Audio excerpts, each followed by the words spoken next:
श्री स्वामी समर्थ. मी स्नेहल. आज आपण असाच एक व्हिडिओ बघणार आहोत जे वेस्ट मटेरियल आहे त्याच्यापासून आपण बेस्ट बनवणार आहोत. तर मी गेले 3-4 व्हिडिओज अशाच पद्धतीचे तुमच्यासोबत शेअर केलेले आहेत आणि मी इथे बघू शकता कॉटनचे फॅब्रिक यूज करणार आहे, जे ड्रेस मटेरियलमधले उरलेले फॅब्रिक आहेत. खूप छान असतात ड्रेस मटेरियलमधले कॉटनचे फॅब्रिक. ते व्यवस्थित छोटे पीस असले तरी घडी घालून ठेवायचे आणि कधीही आपण यूज करू शकतो अशा पद्धतीचे फॅब्रिक.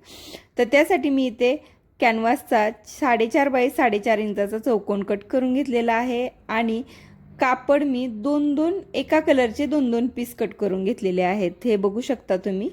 आणि ते सुद्धा सेम 4.5 बाय 4.5 इंचाचे चौकोन कट करून घेतलेत. आता कॅनव्हास आपल्याला आतमध्ये घालायचं आहे आणि दोन्ही साईडहून अस्तरचं जे फॅब्रिक आहे ते लावून शिलाई देऊन घ्यायची आहे. अशी बघू शकता तुम्ही. हा बेस तयार होईल आपला. आता जे मेन फॅब्रिक आहे ते या पद्धतीने फोल्ड करायचं आहे. चौकोन आहे त्याचा आयताकार करायचा आहे. जी बंद बाजू आहे ती मध्ये ठेवायची. साईडला आपण जे ओपन साईड आहेत ते साईडला ठेवायचे आहेत. आणि मी दाखवल्याप्रमाणे एकदम हळूवारपणे दाखवते मी, जेणेकरून प्रत्येकीला बनवता यावं. आणि त्याच पद्धतीने तुम्ही अरेंज करत जा, म्हणजे छान आकार येईल त्याला. आणि तुम्ही कलर कॉम्बिनेशन तुमच्या आवडीप्रमाणे ठरवू शकता. मला खूप साऱ्या ताईंचे मेसेज किंवा कॉल्ससुद्धा येतात की तुम्ही जे प्रोडक्ट्स दाखवतायत त्यामुळे आम्हालासुद्धा काहीतरी एक नवीन आयडिया निर्माण होते मनामध्ये की अशा पद्धतीचे प्रोडक्ट्ससुद्धा आपण बनवून सेल करू शकतो. म्हणजे ब्लाऊज ड्रेस शिवण्यापेक्षा जर अशा पद्धतीचे काहीतरी वेगळं आपण तयार करून सेल करू शकलो तर आमचा काहीतरी फायदा होईल. हे ऐकल्यानंतर खरंच खूप छान वाटतं. म्हणजे जी मेहनत मी घेते ती सफल झाली असं वाटत असतं मला. तर हे बघू शकता तुम्ही. मी फोल्ड केलेले जे कापड आहेत ते सगळे मी चारही बाजूंनी शिलाई देऊन पॅक करून घेतलेले आहेत. 1.5 इंचावरती शिलाई द्यायची आहे. चारही कॉर्नर्स आहेत हे कट करून घ्यायचे आहेत. एक्स्ट्राचं कापड आहे ते कट करून घ्यायचं आहे. आणि आता आपण फोल्ड आहे ते आतली बाजू बाहेर, बाहेरची बाजू आत करून घेणार आहोत. सेम सगळं राहणार आहे. म्हणजे कापड खाली जे बेसला घेतलेलं आहे ते खालीच राहणार आहे. वरचे जे फोल्ड्स आहेत ते वरतीच राहणार आहे, पण सगळी शिलाई आतमध्ये जाणार आहे. हे पाहिल्यानंतर बऱ्याच लोकांना कळतच नाही की ही शिलाई नक्की केली कशी. तर या पद्धतीने तुम्ही हे अनफोल्ड करायचं आहे. इतकं सुंदर हे कोस्टर तयार होणार आहे. जर तुम्हाला कोस्टर म्हणजे काय हे माहीत नसेल तर मी सांगते. कप ठेवण्यासाठी कपचे डाग खाली पडू नयेत. सोफ्यावरती ठेवताना जर कपचे डाग पडले तर खूप घाण दिसतात. तर त्यासाठी असे कोस्टर्स तुमच्याकडे असायला पाहिजेत जे वॉशेबल असतील. तर आपलं हे प्रोडक्ट पहिलं तयार झालेलं आहे. आता दुसरं बघूया. त्यासाठी मी इथे कॉटनचंच फॅब्रिक घेतलेलं आहे. 14 इंच बाय 10 इंचाचं हे कापड आहे. त्यालासुद्धा मी कॅनव्हास चिकटवून घेतलेला आहे. कॅनव्हास चिकटवायचं म्हणजे काय तर चकाकीची बाजू कापडावरती ठेवायची आणि एकदम कडक इस्त्री करून घ्यायची, तर त्यामुळे छान व्यवस्थित चिकटलं जातं. आता मी कॉर्नर्स आहेत हे मी फोल्ड करून घेतलेले आहेत. जे ओपन साईड आहे तिथे मी 3 इंचावरती मार्क करते आणि क्लोज साईड आहे जी बंद बाजू आहे तिथे मी 4 इंचावरती मार्क करते. आणि जे मार्क केलेले 2 पॉईंट आहेत ते अशा पद्धतीने आपण लाईन आखून घ्यायची आहे. तिथे आपल्याला शिलाई देऊन घ्यायची आहे. आता शिलाई देताना आपल्याला प्रॉपर यावी यासाठी मी पिनने सिक्युअर करून घेते. सेम पद्धतीने सगळ्या कॉर्नर्सवरती म्हणजे चारही कॉर्नर्सवरती अशाच पद्धतीने मेजरमेंट घ्यायचे आहेत आणि लाईन आखून घ्यायची आहे. तिथे आपल्याला शिलाई देऊन घ्यायची आहे. इतकं सोपं आहे पण खूपच युजफुल असं हे प्रोडक्ट तयार होणार आहे. तर नक्कीच हा व्हिडिओ शेवटपर्यंत बघा. तर पिनने सिक्युअर करून घेतलेला आहे आणि सेम मी आता मेन फॅब्रिक आणि सेम अस्तरचं सुद्धा करून घेणार आहे.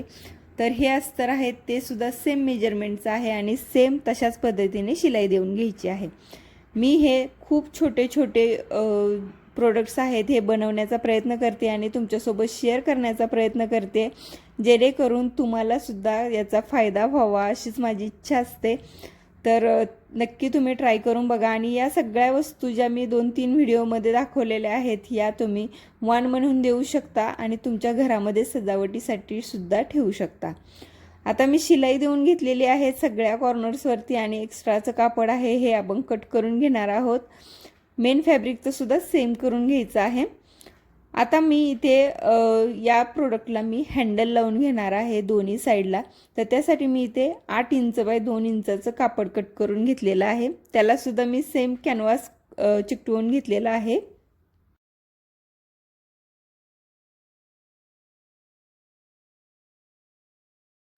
हे प्रोडक्ट्स आहेत हे खरंच खूप कमीत कमी खर्चामध्ये बनणारे आहेत. म्हणजे तुमच्याकडे जे एक्सेस फॅब्रिक आहे, जे एक्स्ट्राचे उरलेले आहेत, तुम्ही बरेचदा टाकून देत असाल हे फॅब्रिक.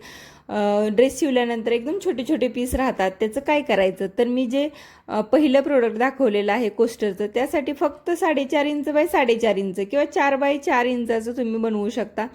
असं सुद्धा फॅब्रिक आहेत हे यूज होऊ शकतात. तर तुम्ही ते फॅब्रिकसुद्धा तुम्ही नक्कीच ठेवा आणि अशा पद्धतीने काही प्रोडक्ट्स बनवा. तर आता हे हँडल्स आहेत हे मेन फॅब्रिकला अशा पद्धतीने बघू शकता मी शिलाई देऊन पॅक करून घेतलेले आहेत. दोन्ही साईडला जे छोट्या बाजू आहेत तिथे मी दोन्ही साईडला पॅक करून घेतलेत. आता जी आतली बाजू आपली सरळ बाजू आहे ती आतमध्ये आहे मेन फॅब्रिकची, आणि जी अस्तरची आहे ती अशा पद्धतीने सरळ बाजू करायची आहे आणि यामध्ये घालून घ्यायची. आता 4 ते 5 इंच आपल्याला वरती शिल्लक ठेवायचं आहे न शिलाई देता, आणि बाकी जे फॅब्रिक आहे ते पूर्णपणे वरून शिलाई देऊन घ्यायची आहे. आणि जे उरलेलं कापड आहे, आपण जे ठेवलेलं कापड आहे शिलाई द्यायचं, त्यातून आपण हे पूर्णपणे पलटी करून घ्यायचं आहे कापड, आणि वरून आपल्याला पूर्णपणे दाब शिलाई देऊन घ्यायची आहे. इतकं सिंपल आहे. बरेच प्रोडक्ट्स मी अशा पद्धतीचे दाखवलेले आहेत. तर ह्या पद्धतीने हे उलट बाजू करून घेतल्यानंतर मेन फॅब्रिक बाहेर येईल, अस्तर आतमध्ये जाईल आणि वरून पूर्णपणे दाब शिलाई देऊन घेतलेली आहे. आता हे कॉर्नर्स आहेत इथे मी एक एक छोटा छोटा टक्स देऊन घेते. अशा पद्धतीने बघू शकता तुम्ही, एकदम साईड होऊन 1/2 इंच आणि खाली येते आपण कमी करत यायचं आहे. हे आपलं मस्त असं बास्केट तयार झालेलं आहे. मल्टी यूजसाठी आहे. तुम्ही यामध्ये पाहिजे त्या वस्तू ठेवू शकता. मी हे छान मस्त रुमाल ठेवण्यासाठी हे बास्केट बनवलेलं आहे, कारण इथे तिथे पडत असतात तर रुमाल किंवा सॉक्स तुम्ही यामध्ये ठेवू शकता.